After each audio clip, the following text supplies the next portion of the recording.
Thank you. Toni Collette, how are you? You feeling dangerous? What are you doing with that helmet on? Are these guys going to... It's a battle to talk to you. It's a battle to talk to you, Toni Collette.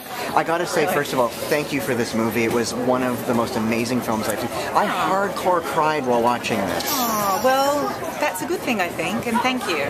There's so many messages in this movie, and I think the one I took is like, you know, you can't pick your family, but you certainly can pick your friends, and, you know, always cherish those friendships. I agree. I'm really close to my family, but I have to say my very good friends are just like family, and this is about two women who've known each other since they were like, 5 years old, and going through some challenges and getting through it any way they can. You know, I'm going to start crying. The people who have had cancer in their lives. I know. This was so well done because it was so real. I agree, and we did a lot of research because I didn't want to misrepresent the experience of having cancer. It's something that affects so many people, sadly. And I just wanted every moment to ring true. We're going to cry together. Thank you for the... Drew Barrymore, how are you? Hi, how are you? I'd say it's a hands-free approach. I like a fanny pack. You go a whole other route. Can I tell you, thank you for this movie. Like, honestly, my favorite at the festival. I bawled, like I hardcore cried during this. I love it. I'm so glad. That's wonderful. It was so powerful because it touches everyone. Do you not agree? Good.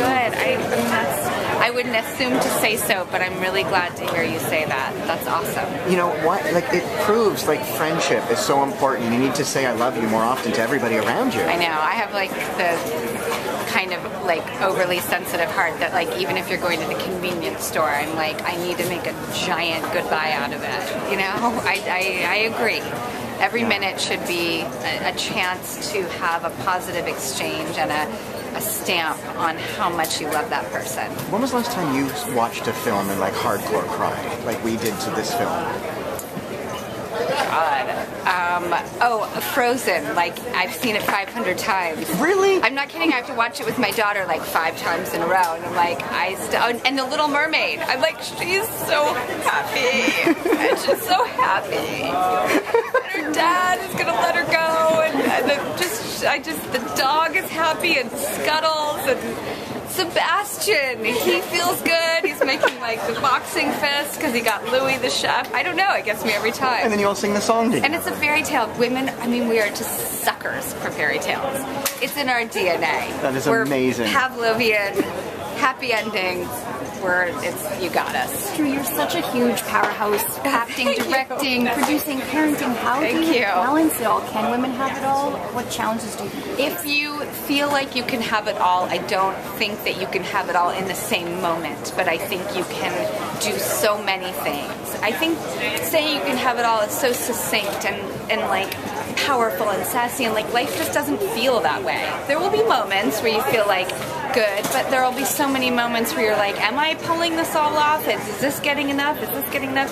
So I think it's never like this Mary Tyler Moore moment necessarily. You may have them, but like you just do your best and you do it for them. Drew, how do kids change your life? You have kids in real life. That's it. You're struggling You're to have a born child the day they are. And how do you choose?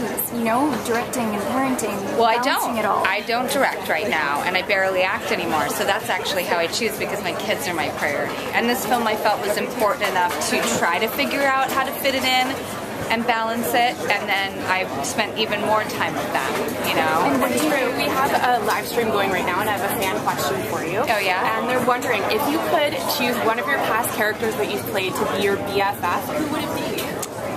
Oh, wow. Okay.